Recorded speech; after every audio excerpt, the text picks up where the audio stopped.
Be confident, be bold, be authentic, but don't forget to take action. This is Ordinary to Badass, where our stories empower women to step into the spotlight of their own lives and pursue what they're truly passionate about. It's time to step into the arena and become more than just extraordinary. It's time to become a badass with your host, Marie Sonneman.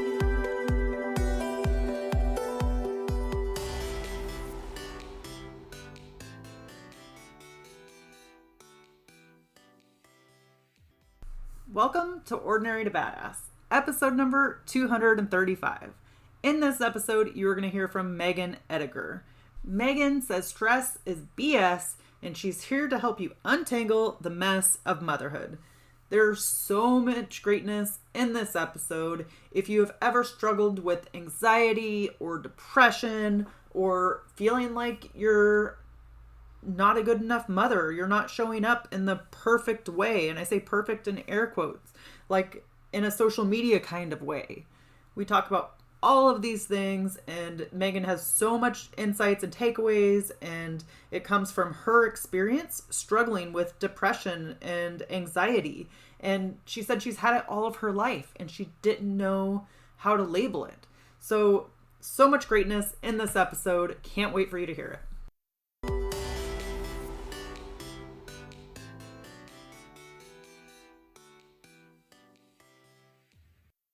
Welcome to Ordinary to Badass. Whether you're ordinary or badass, I am so glad you're here.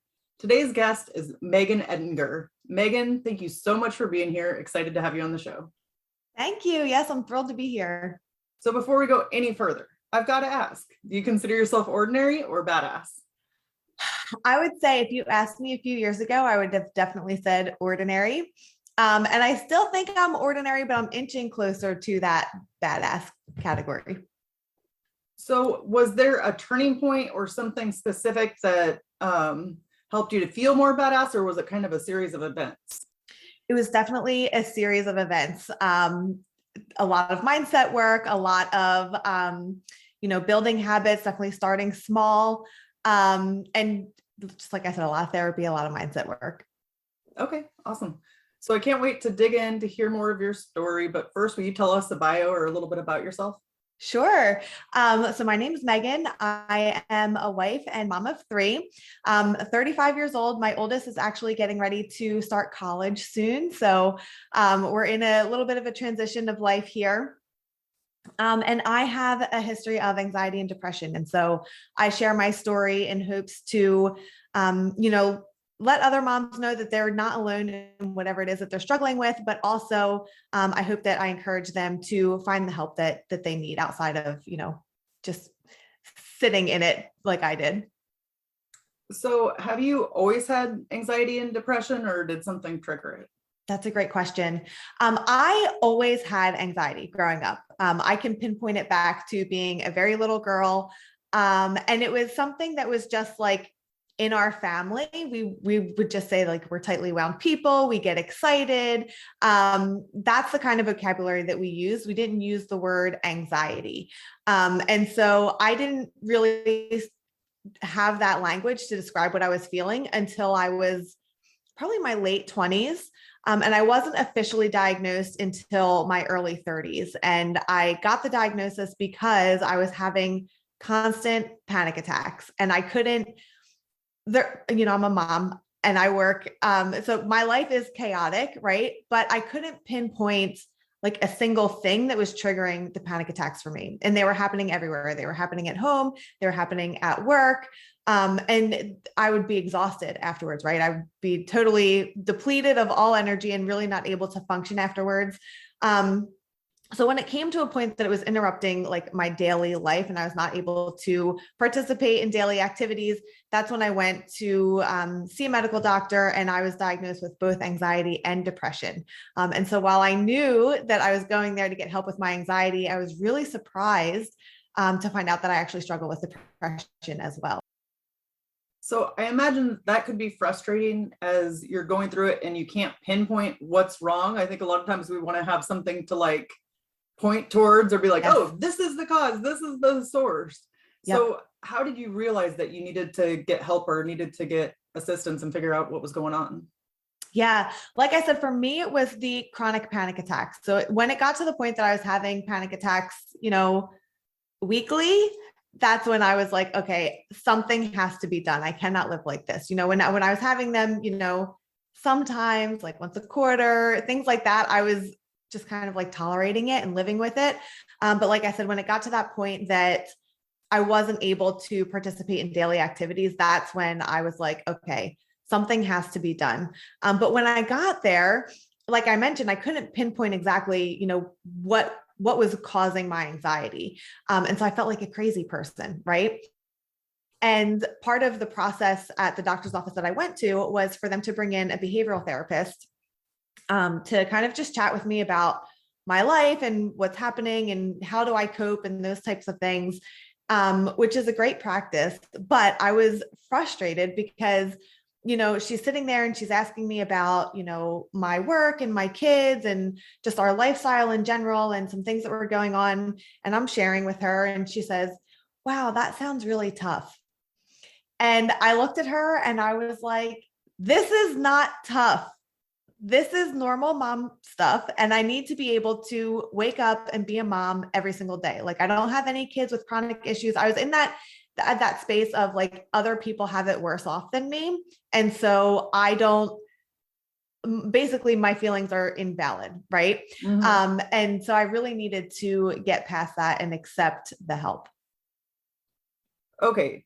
So I think that's a huge thing that we often, all of us feel at some point or another, like our feelings are invalid and we're taking everybody else into consideration. What do you do now to combat that? Yeah. To combat that now, first of all, that's kind of where my podcast started, was because I felt so alone and so isolated in motherhood, especially because I was a very young mom. And because I was having all of these other mental health issues, I just felt like I'm a bad mom. Why does my brain not work? Like all of these thoughts. And it's really, really an isolating place to be.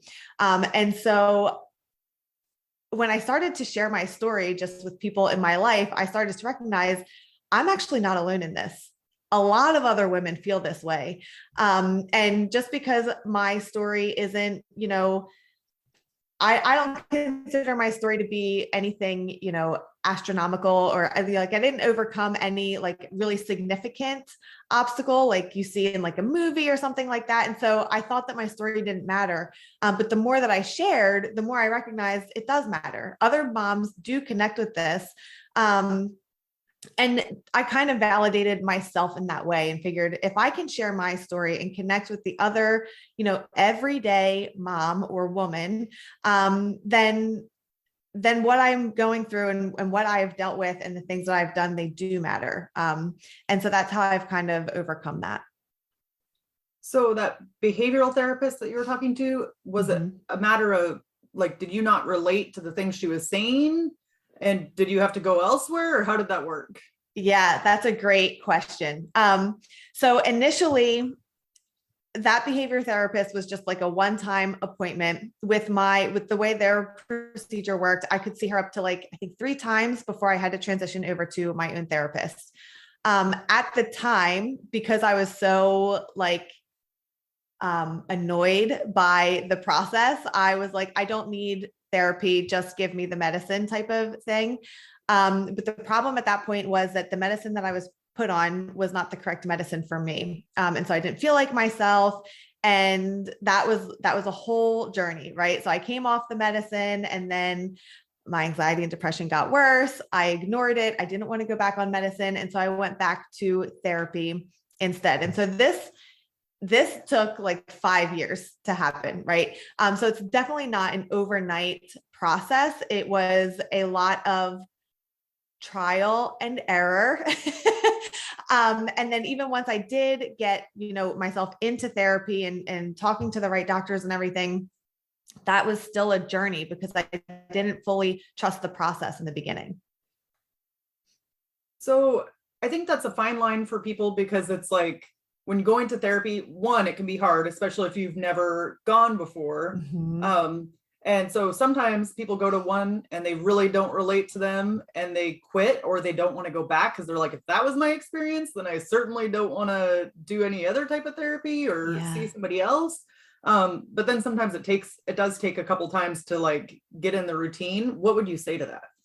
I would say that I have learned that finding the right therapist is, you have to treat it like dating, right? The therapists today, they have like online profiles, so you can kind of check them out ahead of time. You can see like, what is it that they specialize in? What type of patients do they normally work with? Are those the things that you struggle with, or do you need to find somebody else? And then once you find somebody that specializes in whatever it is that you want to talk about, you need to make sure that your personalities don't clash. So I had, my first experience with the behavior therapist, which wasn't great. And then I had another experience with an older man who, I don't know if he had children ever before in his life or not. But I'm sure he's great at what he does. He was not the right person for me. And he would give me like things to implement and I couldn't relate to them. They wouldn't work. And so instead of giving up altogether, I was just like, you know what, this is not going to work. And I moved on to someone else. And so again, it's a process and it's frustrating. And especially when you add in, insurance and, all of those other things on top of it, it can be really inaccessible. But if you do have the resources, it is something that I think that is worth the aggravation to find the therapist that works for you. Yes, I couldn't agree more. I think it's important to find somebody that like you can connect with, that you can like say stuff that you can't say to other people and not Yeah. really worry about it, or you can feel like, okay, they can understand what I'm saying here. Yeah. And for me, the therapist that I have now, I love her. If she wasn't my therapist, I'm for sure she'd be one of my best friends. But she's also a mom. She has relationships with family members that kind of mirror relationships that I have with family members. And so I know that she understands me outside of like what her textbook has taught her, or what her experience with other patients has taught her. And so it's a very relaxed conversation. It's just like this, I'm not sitting upright, on a couch while she takes notes. Like it's not the formal setting that people think that it is. And I also go via Zoom. With the pandemic and everything, lots more therapists are offering online sessions, which is great because I wasn't able to find anyone in my immediate area that kind of met my criteria that was also taking new patients. And so my therapist is actually about an hour to an hour and a half away from me, but it doesn't matter because I just see her on Zoom anyway. Yes, it has made it so much better. I have a therapist too, and it's like at first I used to drive like an hour every time. And like Yeah. now Zoom, it's so much better. Yeah. Yeah. So, do you have any tips that you've learned along the way of things that have helped you, like when you're feeling an anxiety attack coming on? Yeah, I would say that I have had to do a lot of learning about anxiety and depression just in themselves. And then also a lot of reflection and learning about myself and becoming a lot more self-aware. Because I became a mom so young, I didn't really have that time in my 20s to really figure out like who I was. I never created any like routines for myself. I never really established like what I needed to be a fully functioning adult. And so that obviously did not serve me well, especially when I was getting anxious. So what I've learned is that the best thing to do is to be preventative instead of reactive. I used to wait until I was in this anxious space, and then I would react, and it would be not a great experience for anyone involved, right? And so now, again, over the last couple of years, this was not an overnight process, but I have learned like there are certain things that I need every single day. There are certain things that I need sprinkled in throughout my week that kind of keep me on like this more even keel type of plane, so that when I'm presented with a situation that would make anyone anxious, it makes me a little bit anxious, but it doesn't send me off the rails, right? So that's number one. Number two would be women are not going to like this, but it's going to be to ask for the help that you need. Because it used to be that my husband could see that I was, struggling, and he would say, how can I help? And my response to that was 9 times out of 10, like, basically, if you can't help me, just get out of my way. But that wasn't helpful for me. It wasn't helpful for him. And so now I can either proactively come to him and say, hey, listen, I'm struggling right now. Can you support me in this way? And obviously he can either choose to do that or not. Or when he asks, if I'm not proactive about it and he does ask, I can take a second and I can say, actually, you know what? You can do one of these 3 things. That would be a really big help. And just opening up that communication and being willing to, first of all, knowing what you need, because before I didn't even know what I needed. So knowing what you need, and then having the forethought to ask for that and to be willing to receive it, even though, we tend to be a little bit more controlling. We like things done our way. You have to let go of that and just be willing to accept the help that is available to you. So has that gotten easier for you over time? Like, the more you ask for help or the more you say yes to help, has it gotten easier? It has. So I've done a lot of work on my own. But then as a couple, we also had to do a lot of work, because I think that anyone who's been married, as long as we have, can, vouch for the fact that communication isn't always smooth. There's lots of opportunities for miscommunication, especially when you have, different communication styles, different ways to disagree, those types of things. And so again, lots of trial and error, but it's gotten to the point now that if something happens that, if I ask for help and I don't get it, or I ask for help and it's not exactly what I've asked for or whatever, I can come back later after I've calmed down and say, listen, it would have been better for me if, X, Y, Z, or remember we talked about, whatever, instead of before in this anxious state, I would have just like completely blown up, and at that point, when tension and feelings are that high, there is no rational conversation that can be had.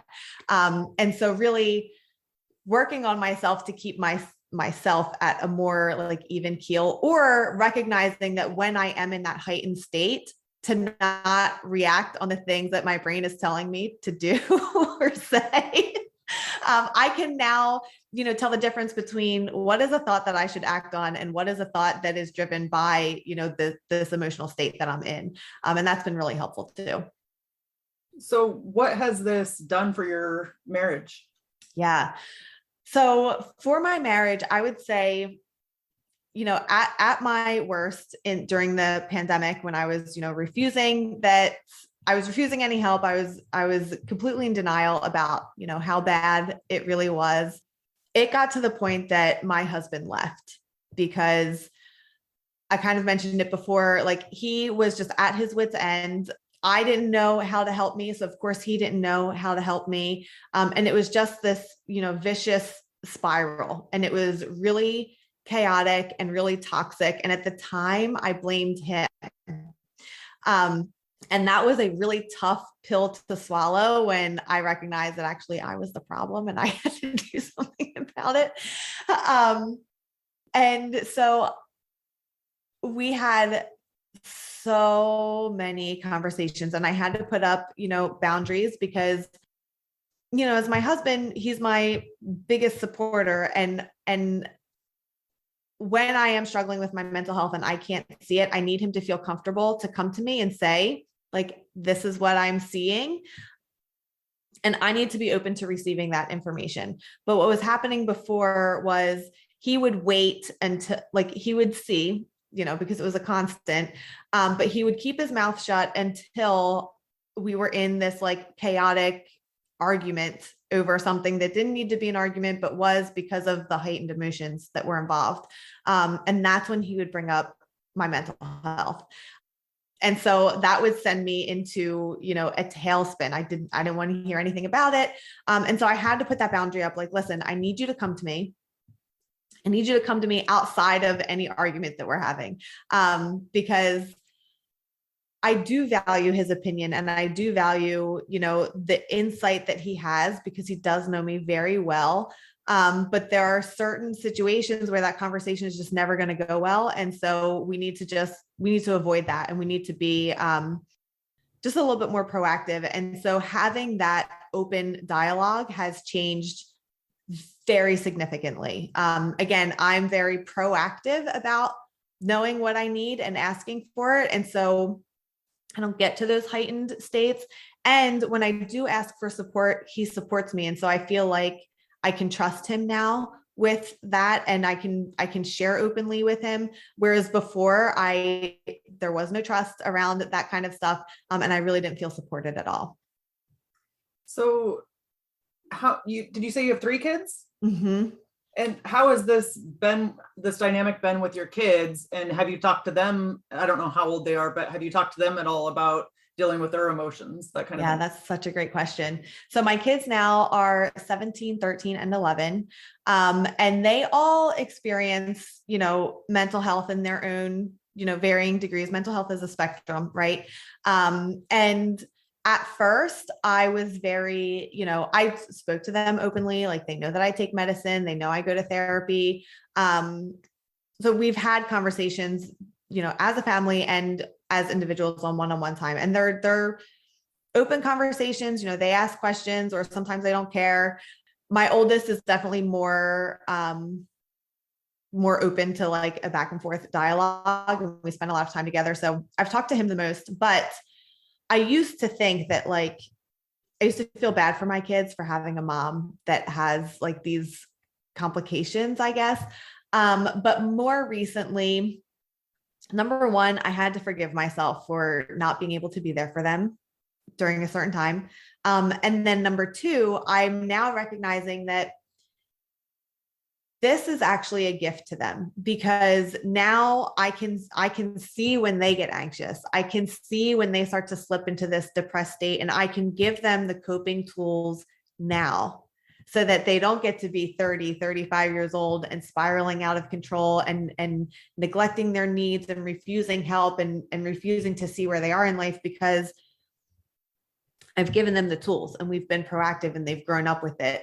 And they know that they can go to therapy. They know that they can take medicine. There's no stigma around it in our house. And a lot of kids don't get that. I didn't get that growing up. And so I've come to switch my mindset around, what this means for them. Yeah. And I imagine that that's powerful, because the things we say to ourselves, we feed into it more. So it's like, you could tell yourself the bad story, like how it's horrible for them, or flip it. It's not to say that it's easy. Yeah. Probably a lot of work to get there. But, and then, it's also cool. Like you said, it's passed down from generation to generation, just different things that are in our DNA. Mm-hmm. And if we don't know how to cope with it, it's a struggle. So I think it's cool that you're teaching them, or they're learning from you, different ways that they can cope and manage with it. Yeah. And it's fun to see when they recognize it in themselves and they come to me and they ask Mom, can I use your meditation app? Or Mom, can we do the breathing exercise? That to me, when they're more proactive about it, that's the coolest thing ever. Yeah. I love it. If your young kids are doing meditation and stuff, I think that needs to be done so much more often. Yeah. And some people, when they hear the words meditation, they think that it has to be this hour-long practice. You sit in a dark, quiet room by yourself, and it can be that way. Meditation can be that for certain people. I love a good guided meditation. It can be, even just 2 minutes, just centering yourself, connecting to your breath. There's so many different ways you can meditate. And even the app that I use, it's called Simple Habit. They do have a free version, but I pay for it. They even have bedtime stories. So if you suffer from insomnia, or my kids, they don't like to go to bed at night, they're night owls. This bedtime story is like reading to a child at bedtime. They fall right asleep to it. It's great. Yeah, that's awesome. It's called Simple Habit, is what you said? Mm-hmm. Okay. Yep. Yeah, I'll have to check it out, and I'll throw it in the show notes. So earlier you'd mentioned how it can be isolating being a mom. Can you talk about that? Yeah.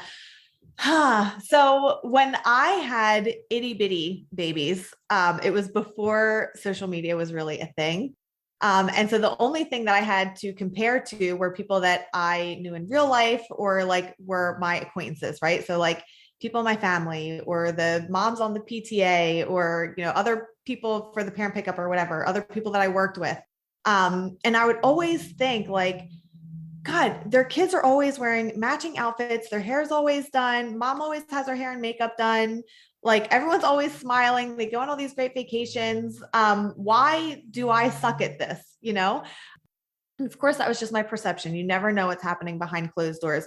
But I think now with social media, don't get me wrong, social media, I think, can be a really great place for connection and making friends and doing all of that. I do.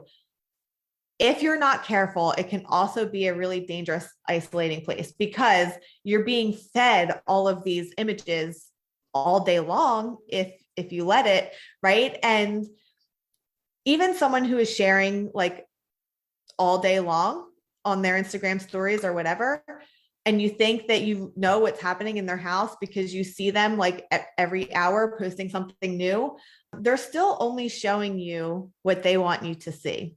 Even if it feels more vulnerable, you still don't get the full story. And so I know that I felt isolated as a mom, but I know that now with social media, it's that much worse. And it's just that perception and also that pressure that we put on ourselves, but also that society puts on us to really do everything the best way, the right way, the first time. If you're out in public with your toddlers, especially, like they're not allowed to have a meltdown or it's a bad reflection on your parenting. There's just so much pressure and so much judgment.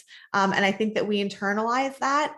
And because there's so much like images of this perfection that we're striving for, we feel like we can't talk about the things that we're struggling with, because if we did, that would mean that would confirm our biggest fear, which is that we're not a good mom. So how do you handle the comparison to everybody on social media and not getting sucked into that? Mm-hmm. I would say my number one tip is to unfollow or mute literally anybody that makes you feel bad. So for a couple of days out of the week, really start to pay attention, because a lot of times when we're scrolling, it's a mindless scroll, right? It's something that we do just to do it so that we're not sitting there, in our own head. So really start to pay attention to how you feel when you see a certain person come across your feed. And if it's something that is like, oh, this actually doesn't make me feel that great, I'm a little jealous maybe, or whatever it is, whatever comes up for you, notice that and start to get rid of those people. And if it's someone that you know in real life, just mute them so that they don't come across your page and they don't get a notification that you unfollowed them or whatever. I think that's a really helpful tip. I also think that just generally spending less time on social media. I don't know if you've ever checked your screen time report on your phone, but that can be very humbling, to see how much time you're actually spending on all of these apps. It can get crazy, especially if you are like an avoidant type of personality. Social media can be our escape. And that's not, there are studies out there that prove that when you scroll, you don't ever feel better when you're done scrolling. And so finding something else to do at that time, whether it's literally, like I have this little trampoline in my office. It's just like for a single person, I'll jump on the trampoline for 5 minutes between meetings instead of scrolling on my phone, because number one, it gets my heart rate up, it gets my energy up, and I'm not consuming all of this content, right? You could straighten things up around your house. Like there's other things that you can do, even in these like tiny little pockets of time, that first of all, they're more productive. But secondly, they benefit you more. And so learning what those things are for you, taking the time, I'm a huge proponent of journaling. So taking the time to journal about your day and what went well and what didn't go well and what could make tomorrow a better day, those types of things, and then acting on them instead of being on social media, start to act on those things that you've identified. So how often do you journal? And is it like usually in the morning, at night, or just whenever the mood strikes you? I love that question. I have so many different journals for so many different reasons. It used to be that I would only journal on occasion when I was really in my feels. Now I have a journaling practice that I do most mornings, not every morning, but it's like a list of gratitude, 5 things I'm grateful for, and then 10 goals that I'm working on, or 10 things that I want to keep top of mind. Some of them are like, I want to be a present and calm and patient mom. So that's a reminder to me that when I'm around my kids, I'm not on my phone, because I can't be present with my kids if I'm scrolling social media. Things like that. And then I have a journal that I use every single night. That is a hard and fast. Every night I do my journal, and I track my mood for the day, something that went well today. And then some habits, like what habits did I do and not do today? And I can talk more about that in a minute, and then the last journal I have is just my free write journal. And that's something that I do here and there, not always. And I'll do it whenever the mood strikes me. Sometimes it's in the afternoon, sometimes it's in the morning, sometimes it's at bedtime, but really it's just to get thoughts out of my head and onto paper. And what that does for me is a couple of things. One, it helps me just like sort out my thoughts. Because sometimes when you keep everything up in your head, everything feels like it's such a big deal. But when you actually get it out on paper and you can see it, it's like, oh, I don't know why this is taking up so much space in my head, because it's actually not that big of a deal. So you can see where you're making things a bigger story, and allowing more like time and energy and mental space to that thing. It helps bring up things that I didn't even know I was worrying about. So again, if you're feeling like anxious or you're feeling very weepy this week, like a lot of times as women, we like to blame that on our period, which can be true. But also if you journal, you'll start to see like, oh, I didn't know that this was bothering me. And then you can act on that thing, whether it's having a difficult conversation with someone you love, asking for a new project at work, whatever it is, you can start to act on those things. But yeah, and then also to-do lists. I have to get my to-do list out of my head and onto paper, and that helps me really prioritize, because when you have 1,000 things on your to-do list, when you can look at it and say, okay, these are the things that absolutely have to get done today. These are the things my husband can do. These are the things my kids can do. These are things I can delegate to someone else at work. And if these 15 things don't ever get done, it actually doesn't even matter. That's really helpful too. So I would love to dive in a little bit more on the habit part. I recently heard like habits are what make up your year, or what make a successful year, as opposed to setting goals, because it's like the little tiny habits that we make are more important. So if you don't mind diving into that a little bit more. Yes, 100%. I totally agree with that. And so I do have to preface this by saying that if I would have started this practice like a year and a half ago or 2 years ago, when I did this at night and I saw that I didn't do like 10 of my habits, I would beat myself up about it. Right. So I didn't do this practice back then, but now I do this, and it's just a data point for me. It's just to say, like, you haven't done this thing in a couple of days. That's a signal to me that now I have to prioritize that over other things tomorrow. And so I have habits on there like, did you take a walk today? Did you work out? Did you get outside in the sunshine? Did you take your medicine? Did you take your supplements? Did you spend time unplugged? Did you read? Did you meditate? Like all of the things that I know that I feel better when I do, but they're so easy to just not do them. When you can see, like, it's been a week since you've opened a book, Megan, maybe you should open that book again. And again, it's not to shame yourself. It's not anything like that. It's just to keep these things top of mind. Another fun thing that I like to track is my one-on-one time with my family members, because there are certain seasons where, I spend a lot of one-on-one time with one kid and almost none with another. And so that helps me see it, because I know that they feel that. And even though it's not intentional, it helps me to be more intentional about where I'm spending my time and attention. Yes, I think all of that is so important, because we forget that, like, if we're not intentional about it, then it's just not going to happen, whether it's goals or spending time with your family. So I like that you keep it top of mind. Yeah. And, a year ago, 2 years ago, I hated that everything had to be so intentional. I was like, why can't I just like exist on this planet like everyone else exists? Why does everything have to be so much work? And the reality is that's an option. You can choose to not have habits, and you can choose to not be intentional and just, maybe things work out, maybe they don't. But if you are intentional, you are going to get the things that you are striving for eventually. Probably not tomorrow, but they will come. So, Megan, let's end with a tip to encourage women who are in the arena fighting for the life that they want. Yeah, I would say 100% to start small. Start with just one thing. A big mistake that I made over and over and over again was to commit to this whole new practice and turn my whole life upside down, committed to this thing. And that would work for maybe a day, maybe even a week sometimes. And then obviously life would happen and things would fall apart and I would feel like crap because I wasn't able to stick to this thing. But when I start with just one thing and I'm intentional about that thing every single day until it becomes a habit that I don't even think about, and then I add in something else on top and you start to layer these habits slowly over time, you'll wake up, a year from now, even a month from now and say, wow, I'm a completely different person than I was a month ago, a year ago, 5 years ago. So just start small and don't put too much pressure on yourself to change everything about yourself today. So good. Thank you so much.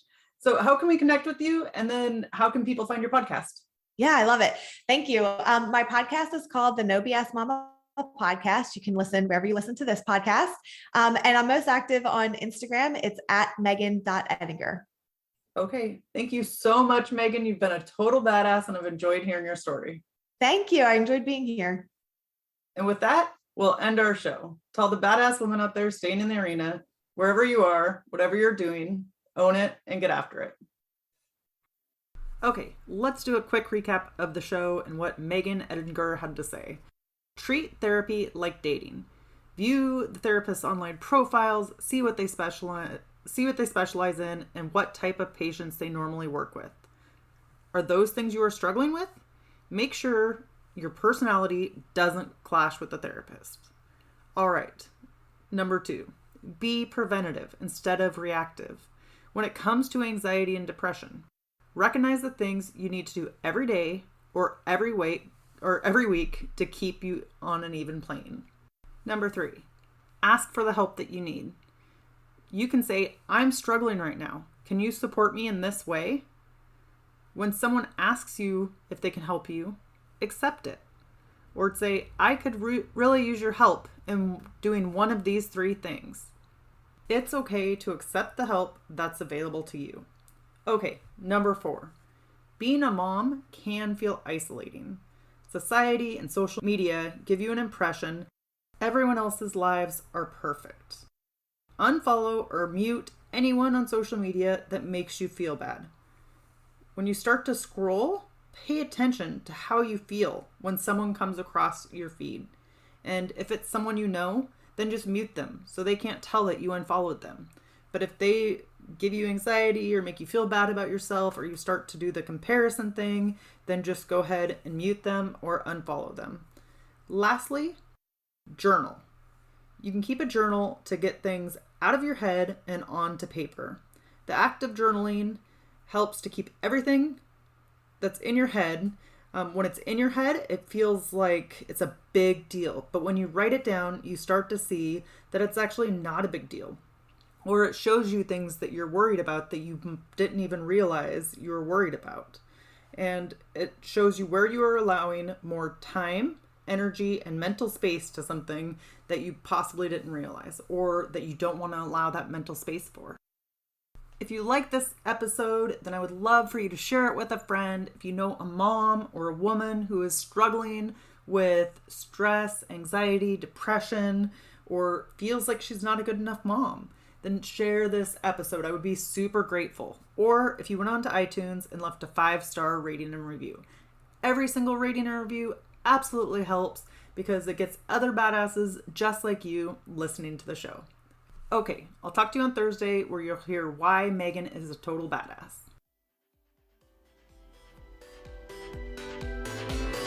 Now that you've listened to this episode of Ordinary to Badass, we want to hear from you. Go to our website, ordinarytobadass.com/podcast, and submit your own experience on how you took your life from ordinary to badass and get the chance to be on a future Spotlight episode of the show. That's ordinarytobadass.com/podcast. While you're waiting for the next episode of the show, wipe off the sweat, dust off the dirt, and get back in the arena.